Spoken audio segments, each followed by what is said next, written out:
Urea కోసం రైతన్నులు ధర్నా. కొమురంభీం ఆసిఫాబాద్ జిల్లా రెబ్బెన గ్రామంలోని సహకార సంఘం వద్ద 200 మంది రైతులు పడిగాపులు ఆందోళన. యూరియా సొసైటీకి వచ్చి కూడా అధికారులు నిర్లక్ష్యం వల్ల రైతులకు తీవ్ర ఇబ్బందులు కలుగుతున్నాయని, టోకెన్ ఇచ్చి ఇప్పటికీ నెల రోజులు అవుతున్నా ఇప్పటికీ యూరియా ఇవ్వట్లేదని, రోజు కూలి కైకిలి పోగొట్టుకొని యూరియా కోసం పడిగాపులు కాస్తున్నామని సన్నకారు రైతులు రోడ్డు మీద బైఠాయించి తీవ్ర ఆగ్రహం వ్యక్తం చేస్తున్నారు.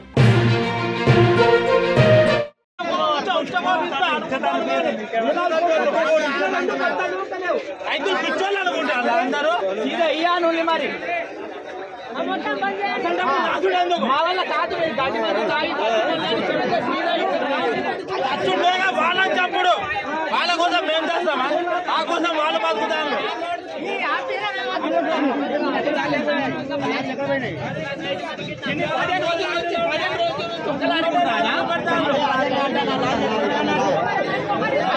లైక్ చేయండి, షేర్ చేయండి, సబ్స్క్రైబ్ చేయండి. మరిన్ని వీడియోల కోసం బెల్ సింబల్ పై క్లిక్ చేయండి.